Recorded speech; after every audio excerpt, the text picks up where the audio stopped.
Don't worry, you haven't missed anything. Okay, yeah. You have to tell that even if you record late. So, so then, nahi atmanah anyat vastu vidyate. There is nothing other than the atma. This is the skeletal sentence. Are you foreseeing that sentence? Nahi atmanah anyat, other than atma, nahi, not indeed, vastu vidyate. Okay, and the rest of it, this long diatribe here is to qualify this sentence through various situational analogies. So anatma bhutam vastu na vidyate, nothing other than the atma is there, and nothing that is not atma is there. Tat prabhibhakta deshakala. So whether it is so what about if it is divided according to time and space? It is still atma. What about if it's sukshmam? Sukshmam means subtle. It is still atma. What about if it is vyavahitam, separate, looking separate? Like sometimes, certain trees grow in a grove, in a group, and then one is standing separately. What about like that? That is also atma. What about the distance that can be measured between these group of trees and that solitary tree? Atma. Anything I ask, atma. Okay, is the answer. That is also atma. And then what about viprakrishtam? Viprakrishtam means very, very remote, like heaven. Is heaven nearby? Say no, so we can move on. So heaven is not nearby, very, very remote. It's just a concept. Swarga, Naraka, heaven, hell, we don't know where it is. And so is that, what is heaven and hell? Atma, not away from Atma, even though away from my imagination, perhaps away from my comprehension, away from my even understanding, but still it is not away from Brahman. Viprakrishtam, remote. So bhutam bhavat bhavishyadva. Then so supposing something is in the past, bhuta means past.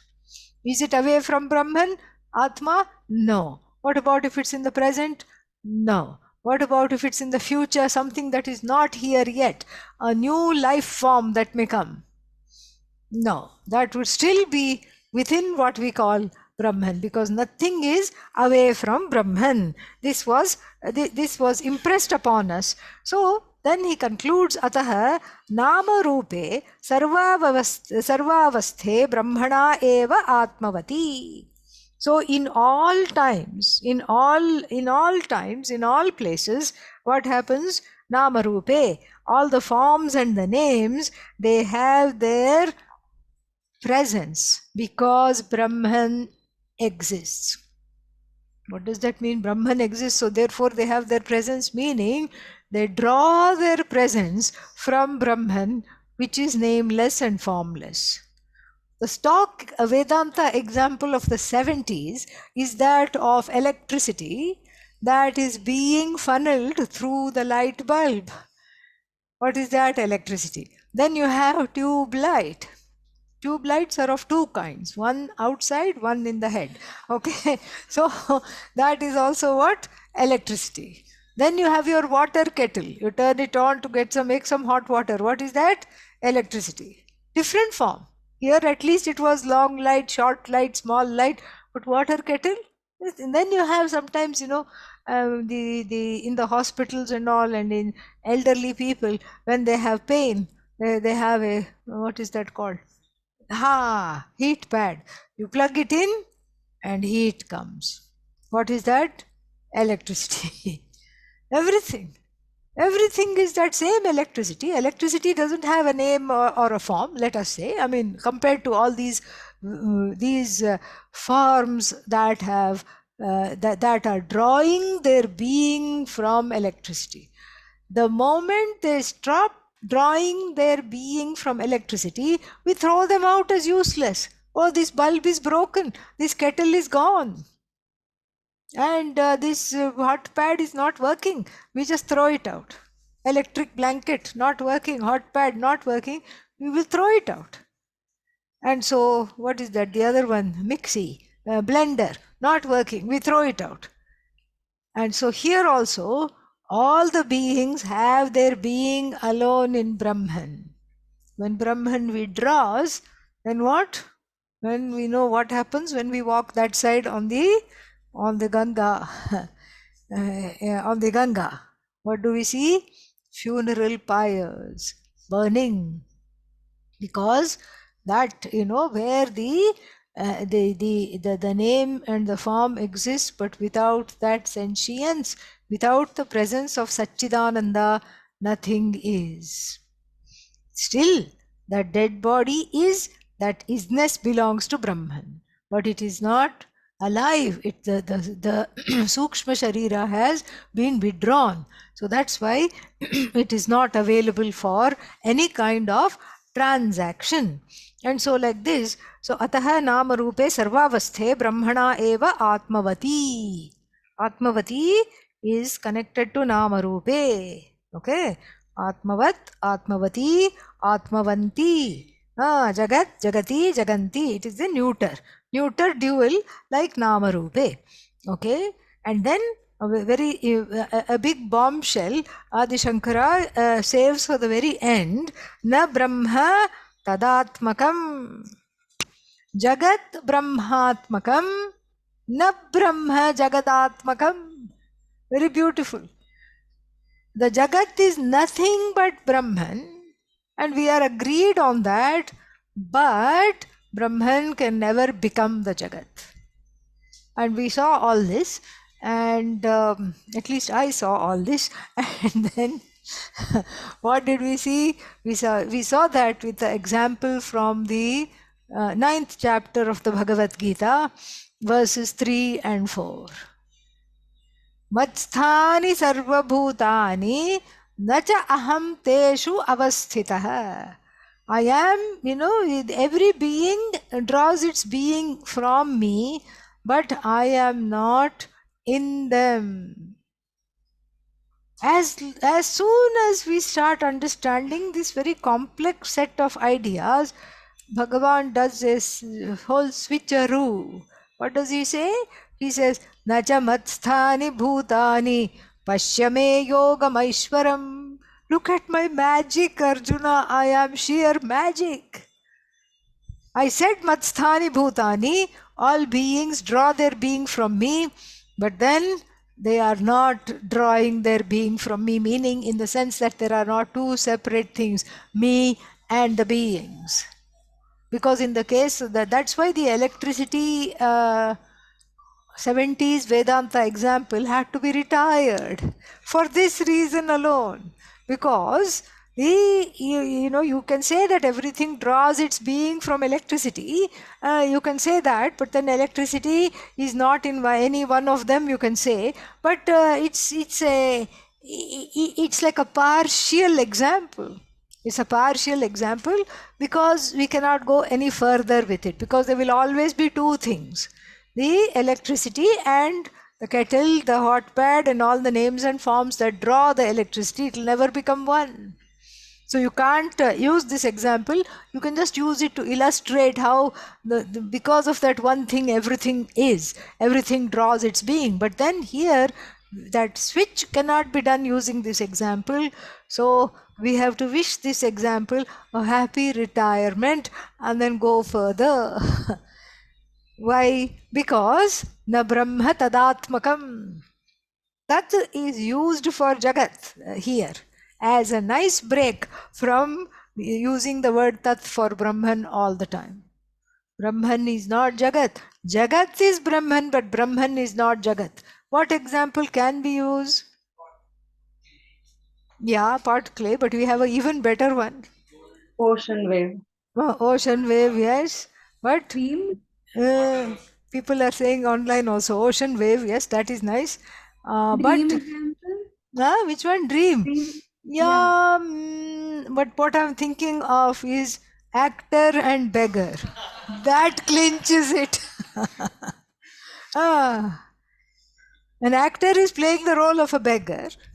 The body of the beggar is what? Body of the actor, mind of the beggar, mind of the actor. In fact, the whole beggar is actor. Actor is not beggar. Never say that. He will get offended. Actor is not beggar. In fact, after us, acting in this movie, he got not only his fees, but he also got an award, and so his bank balance grew. Actor is not beggar. Beggar is actor. This is the example that clinches it. Because pot clay correct, ocean wave correct, and then gold ornament correct. But in the methodology, why does this work better than the others? Because it has to do with living beings with whom we can relate. Whereas pot clay, little viprakrishtam, remote, vyavahita, far away, because they have to do with inanimate objects. Ocean wave, okay, fine. Wave is ocean, ocean is not the wave. That's why the methodology matters. But as soon as you say actor beggar, immediately it hits. It hits because it's a role. And we have our own, what is that called? Rama Leela. In October, November, we have the story of Rama enacted over 10 days. And then this came in the paper also. The man who played Ravana started to terrorize the village. He was actually the village blacksmith, and since he had a robust physique, he was given the role of Ravana, and he just got into it so much that he would not get out of it, and he had these 5 heads this side, 4 heads this side, including his own head, and he walked sideways, and then he would not take off his uniform. After the play, you're supposed to take off all the props and give it to the prop manager who would keep it ready for the next show. But he just refused to take it off. Went to with a kind of a makeshift dagger, threatening everybody, give me free. He went to a bar and said, give me free drinks or else. So first they thought he was joking, but then they realized he was serious. And then after that, after the second day, they had to give the role of Ravana to somebody else. He had to be booted out, and so therefore this is this actor beggar works because it's a live example. We can relate to it. I may not be an actor, but I have so many other roles that I have to enact during the course of the day, that each one can think like this. So in the house, you have a different role: son, daughter, friend, employer, employee, sibling, sister, brother. If you're married, spouse, so many things. Friend, neighbor, citizen, these are all the roles. In the ashram, there is only one role. What is that? Student. And that's why it is easier to assimilate the knowledge, because you don't have to deal with all the roles. We just bring it down to one role. So like this, so here, this is why it works, because we are familiar not only with the roles, but we are familiar with how difficult it is to fulfill these roles. These stupid roles, they don't come with a booklet. Day 1, please do this. And if somebody does this, you please do that. No instruction booklet. There is something vague called dharma. Act according to dharma. Arey, what should I do? Dharma is as far as it is wide as it is deep, and very difficult. But here, Brahman is not the Jagat. This is unequivocally said. But then, Jagat is away from Brahman. Never. Never away from Brahman. Just like the beggar is never away from the actor, but actor transcends the beggar. Jagat, Brahman transcends what is called the Jagat. Okay. So this is what we have to assimilate. And then na Brahma tadatmakam. Now, next one, he says, te tat pratyakhyane Nasthaha Eveti Tadatmake Uchyate Tabhyam cha Upadibhyam Jnatra Jnana Jnaya Shabdarthadi Sarva Vyavahara Bhak Brahma. Yeah, sit up straight because this is this sit up straight means listen carefully. Okay, because it is worth it. Yeah, you will be happy. So why do you say Jagat is Brahman? Why do you say that? Because Adi Shankara points out very beautifully and in a very simple manner for a change. Very simple. Te tat pratyakhyane ते तत् प्रत्याख्याने न स्तः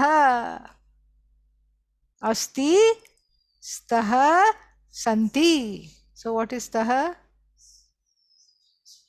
Dual. Yeah. Dual. Yeah. So we are talking of two things. Okay. Te, saha, tau, te, or better still, tat, te, tani. So te, dual. Okay. So te, sthaha, basic sentence. They are. What are they? Oh, excuse me, my bad. Te nastha. They are not.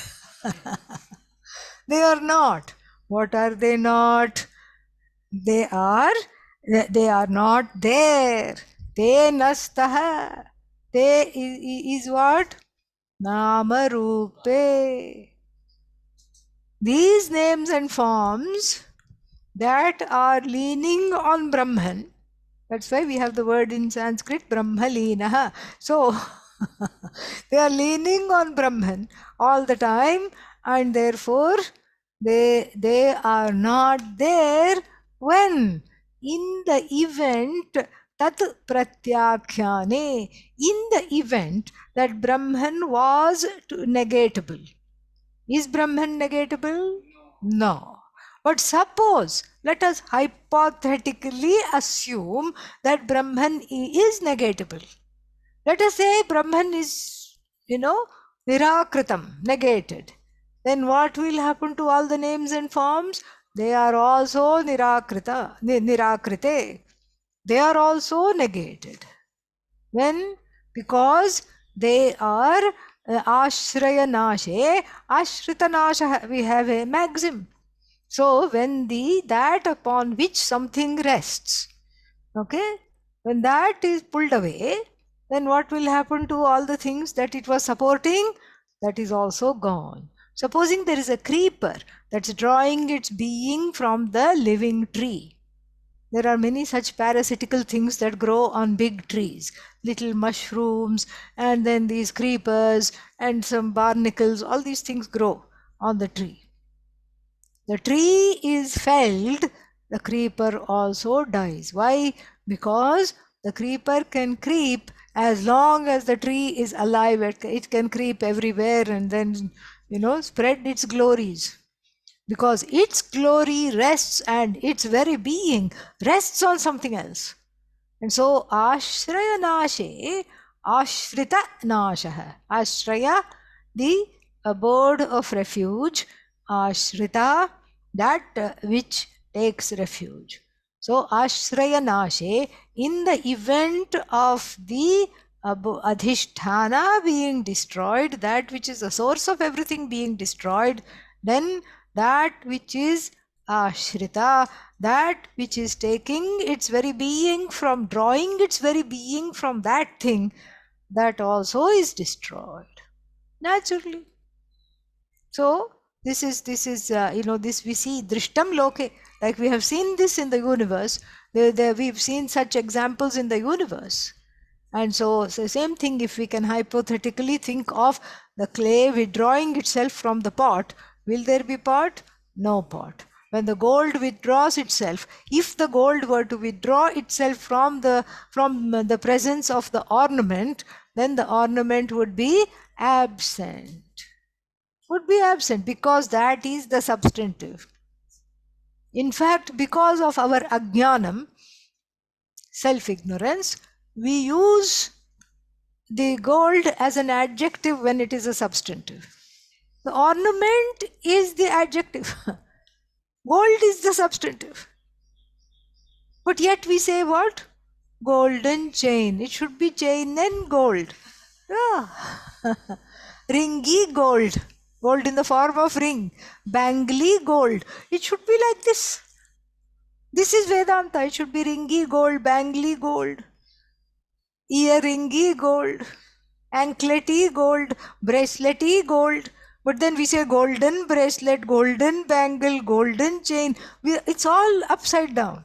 That's why Vedanta is not coming. Okay, because you have to change the very thinking. That's why we are having a hard time assimilating it. We have to change the very thinking.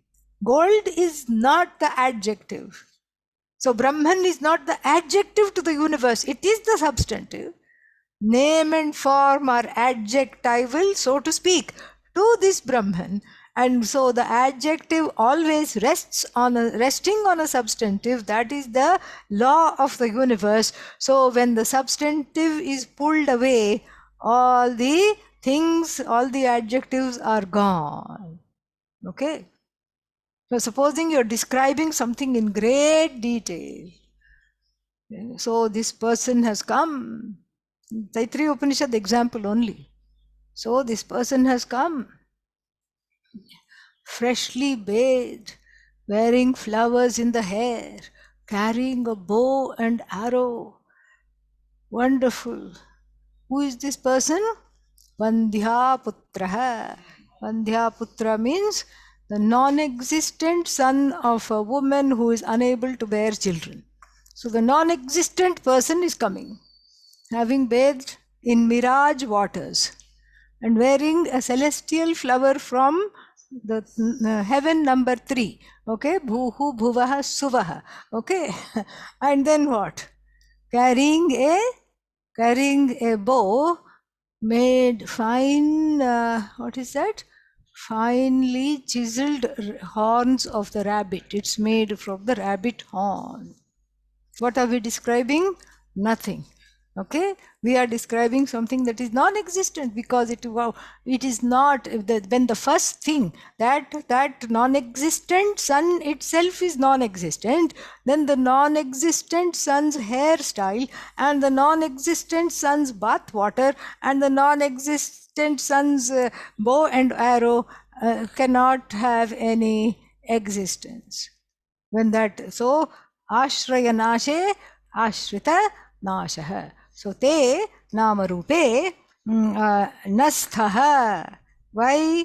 Tat pratyakhyane. Akhyana relating it, pratyakhyana negating it. So if we are having the possibility of Brahman negated, then the Nama Rupa, what will happen to them? Tata, bye bye, finished. Okay. So, eva iti tadatmake uchyate. That's why we say that all the names and forms have their being in Brahman. That's why. So, let's say 10 people are sitting on the carpet and you remove the carpet, what will happen? Everybody will fall like that.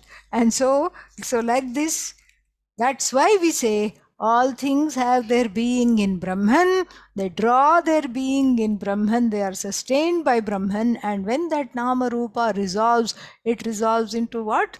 Brahman alone. That's why we say that. And that's why we cannot say it the other way, that the Brahman has its being in the Jagat. We cannot say. Because Brahman is Brahman, Jagat is Brahman. Okay. So if this much is understood, we can dare to tackle that last sentence. Tabhyam. Tabhyam again is dual. What does it go with?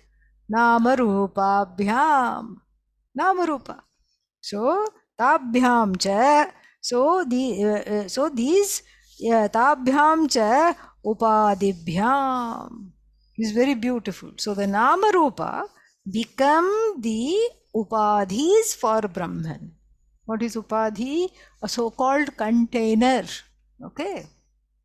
A so-called container, or an as though agent of conditioning, and as though conditioner for this Brahman to dance, to sing, to cry, to laugh, to walk, to talk, to study Vedanta. It has numerous Namarupas. Through one it soars, and through another it crawls, through the third it swims, through the fourth it walks, through the fifth it does nothing. It is a sthavara, it's a tree. It just gives shade and fruit to all the passers-by and all the travelers. What? Brahman. And in one upadhi, it fights for its rights. It's a social reformer. And in another upadhi, it is very, very quiet. It is sitting on a hilltop. It is a sadhu doing tapas like this. And in one upadhi, it is just a rabble rouser. It screams, it yells, and it is born in this particular upadhi just to exhaust the karma of others. Okay. And some upadhis are like that. Some forms are like that. You wonder why this person exists. To exhaust your karma. That's all. That's the only primary purpose. No other. That's why, all these, what are they called? These fraudsters who write bad checks, and then they will say, what do they say?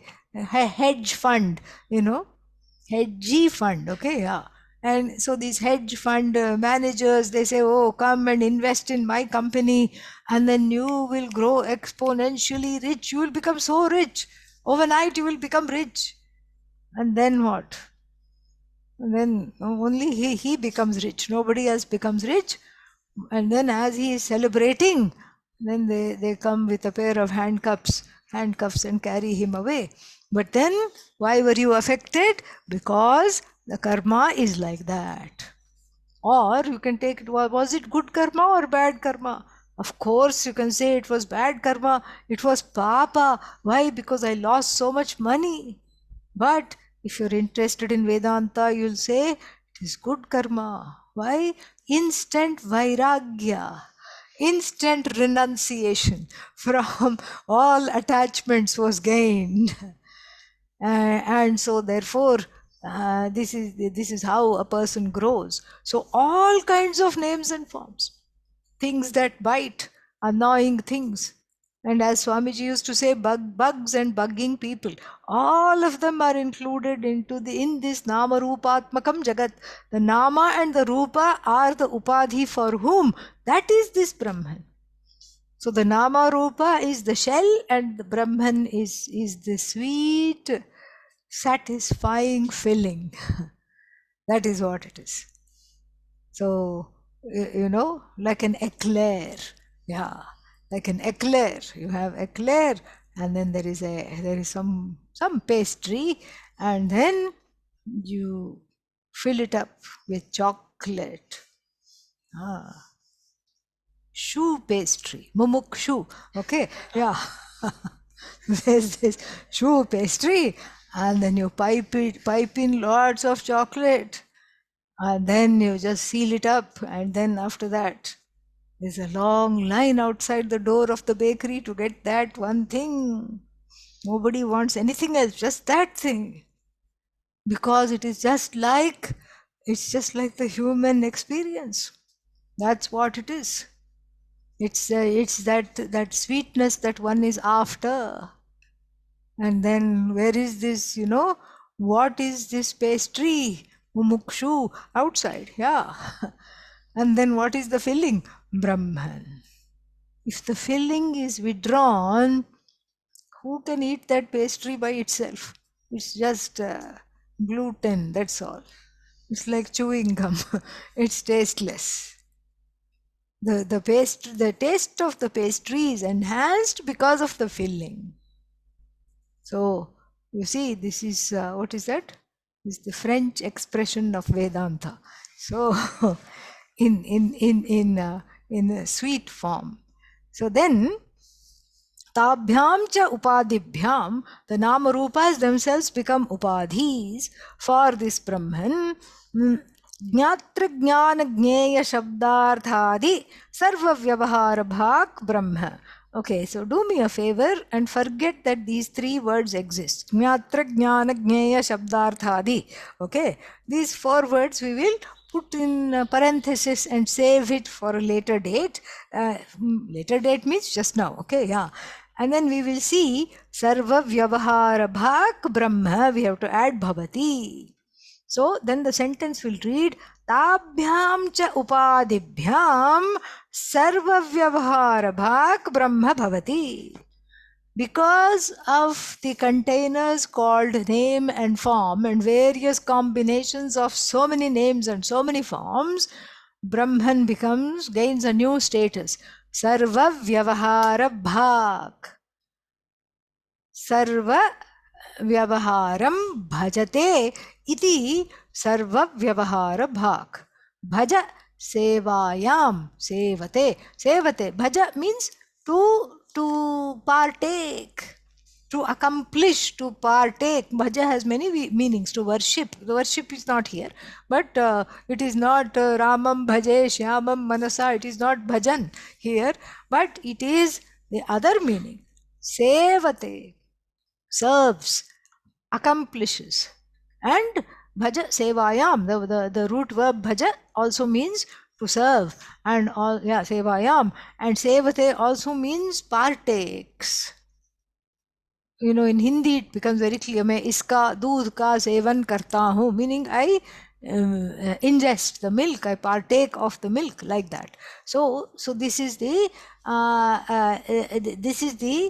idea that sarva vyavahara, all actions, all transactions, Brahman becomes a invariable participant through the disguise of Nama and Rupa. How many disguises does Brahman have? As many Namas and Rupas are there. So we cannot count. We cannot count. One Brahman, so many Nama Rupas, so little time. And we cannot count at all how many Nama Rupas are there. Even if we make an exhaustive survey of all the beings, then that means all the inanimate things are left out. Then you make a survey of all the inanimate things. By the time what? You know, one yuga will have come and another yuga will have gone. Exhaustive list. You cannot. It's just mind-boggling. How many things are there in the universe? You just cannot count. You don't want to count because it is just so vast, infinite is the number of Nama Rupas. And so that means what? Brahman becomes a participant in and through all names and forms.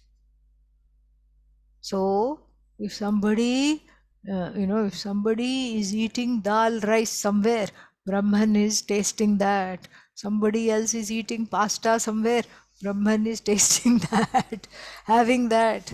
Somebody else is eating South Indian cuisine, sambar and rice, Brahman is tasting that.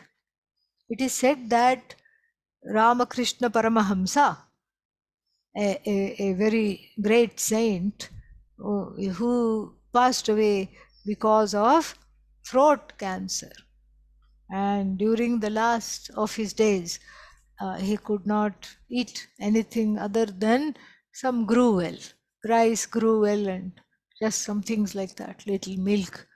And it was so painful, and it had become inflamed and very narrow, and he could not eat anything.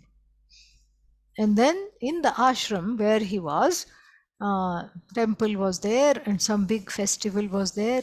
And then just a few, either a month or few weeks before he passed away, there was a big festival. Maybe Deepavali was there. It's a festival of lights. And for the mother goddess, there was a great celebration. And then lots of people, thousands of people were expected to come for lunch. And wonderful, his room was just next to the kitchen. Wonderful aroma of puris being fried and halwa, some wonderful sweet, being served, wafted into his nostrils. And he had a small moment of feeling sorry for himself. And he cried, "Oh goddess, oh mother, look, this wonderful menu is being cooked. I can smell each and everything. But look at my condition. I can't eat a thing, oh mother." And he felt somebody go like this on his head. And the mother, he got the answer immediately. The mother goddess said, "Murkha, idiot, aren't you eating with 2,000 mouths today? Not just one mouth, but you're eating with 2,000 mouths. You're tasting this with 2,000 tongues. What are you complaining about?" And that for him was a very transformative moment in his own in his own relating of this tale. It was a very transformative moment. So every mouth that eats is the mouth is the nama rupa for this upadhi called Brahman, sarva vyavahara bhak, not just eating. So anybody who is walking, hordes of people walking by the Ganga, the legs are the upadhi for that Brahman. Brahman is taking a walk through many legs. Brahman is doing work through many hands. Brahman is eating, drinking, sleeping, everything without undergoing any change, simply by lending its presence. Okay, so withdraw its presence. Withdraw means the person who is walking will fall down. Simple. There's no walk. There's no walk, speech. So when whether it's walk or walk, from walk to walk, everything is covered, all the vyavahara, all transactions, all activities. It is Brahman alone, because of whose presence it is taking place. Understood? Abba. Okay, now we can do these 4 words. Now that this will be a piece of cake. Okay, yeah. Jnatra jnana jnaya shabdarthadi. Okay, so now the 3 other upadhis for Brahman are pointed out. So Namarupa, 3 other Namarupas, which are the upadhis for Brahman, are pointed out. And unlike the gross upadhis of other bodies, eating, drinking, sleeping, walking, they are gross. Gross means they are tangible, objectifiable easily. The upadhis that we are about to study are a little less objectifiable. And all the more reason to assimilate them. Because it is difficult to objectify, and anything that is difficult to objectify, what happens to it? It is easily missed. Adi Shankara doesn't want us to miss it, and so he says, he points out 3 specific Namarupas which become the upadhi for Brahman. And what is the first Namarupa? Jnatru, Jnata. What is Jnata? Knower. Knower. As soon as I say, yes, I know, what do I become? Knower. And suppose I say, yes, I know these glasses. Then I become knower. What is this? Known. And the Sanskrit word for that is Jneyam. Okay? And then, how do I know these glasses? How do I know? Huh? Don't skip to the word. Tell me how I know first. Through your eyes. Yeah, through my eyes, perception. Or if it's a sound, I hear a donkey, braying. I don't see the donkey, but I hear the donkey. So I say, there is a donkey. I hear the dog barking. So, through perception, whether the perception is through the eyes or the ears, or I'm smelling the halwa being made, whatever it is, picking up the smell of the halwa being made, doesn't matter. All this constitute what is called means of knowledge. That is a bridge, a setu between the jnata, knower, and the object of knowledge, jnaya. Between the subject and object will never come together unless these perception means of perception were there, unless inference was there, unless hearing, seeing, all these things, sight, all these things were there. So that which bridges the knower and the known together is the means of knowledge. So each of these is an upadhi for Brahman. Very interesting. So we can personify them and think of them as little people. Okay? Jnata, a vain person. Why vain? I know. I know. There is a certain, what is that? The shoulders go back and up and everything, and one sits up. I know, I know, I know. And the knower is puffed with a sense of accomplishment. So, jnata, one little vain fellow. And then jnanam. No, first we'll take jneyam, object to be known. That can be anything. It can be, whatever is known is of course inanimate, because if it is animate, it can the only the inanimate parts of it can be known as an object. Why? Because if we are talking of another sentient being, that sentience is Brahman in a different upadhi. So we have to take an inanimate object here for this illustration. So I know. So what is the object of knowledge? Pot. Keep it simple. Pot is jnaya vastu. And then the eyes are the bridge between this vain fellow and then the pot. Okay? So now, what is jnata other than just an upadhi for Brahman? Now the puffed fellow deflates because the jnata, the knower, thought, I am special. These are all inanimate things. After all, even eyes and ears, they are insentient. I am special. I saw this. I know this. The seer is just, you take a hammer and, bonk him on the head. The one who considers oneself to be the knower. Because who is the knower? Brahman.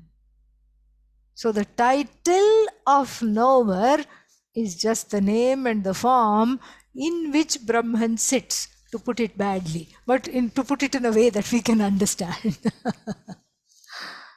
So that's just a name and form. It's just a little place where Brahman sits and operates, but really speaking, that is, the knower is Brahman. Okay, then let's go to the other side. Pot. What is pot? Oh, it is made of clay. I don't want all that. What is pot?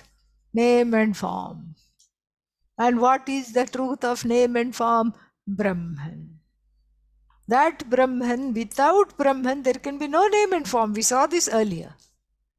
Tat pratyakhyane nastha te namarupe. So the pot as an object of knowledge cannot exist unless it is completely taken over by Brahman.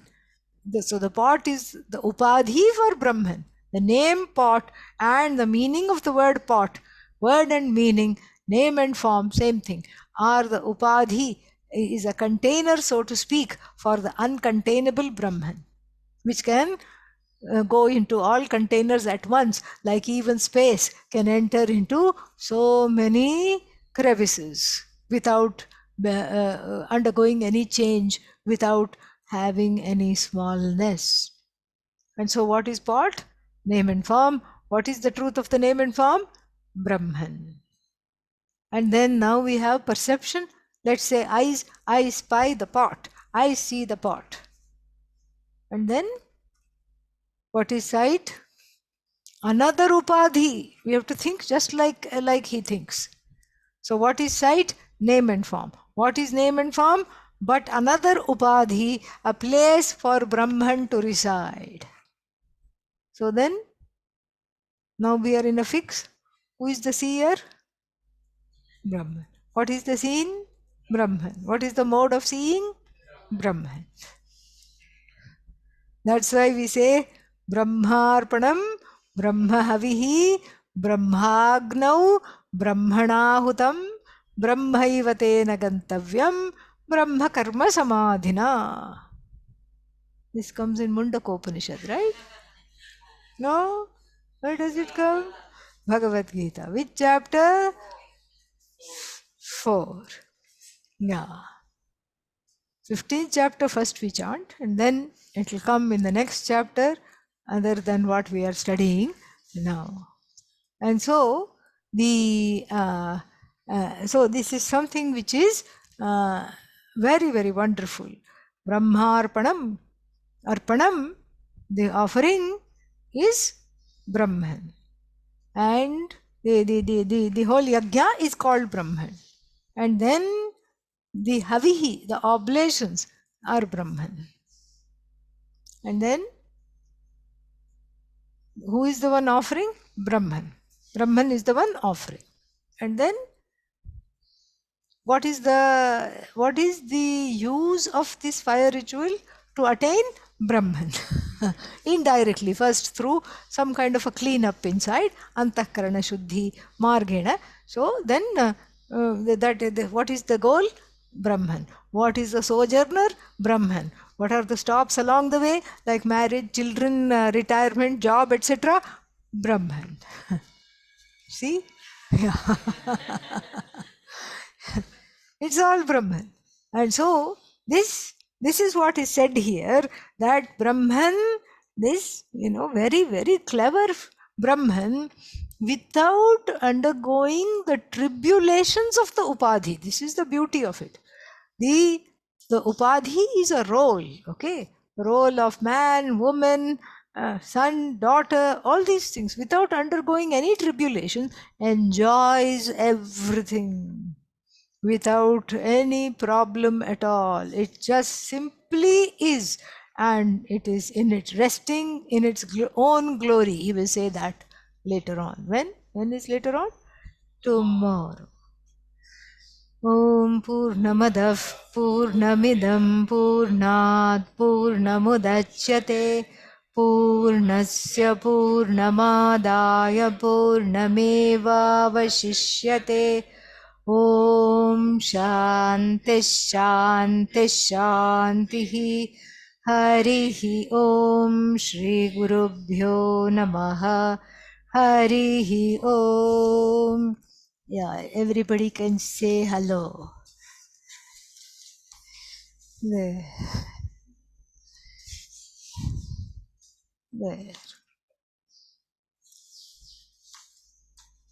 Om Tat Sat. Oh. Thank you, Swamini ji. Thank you. See you soon. Om.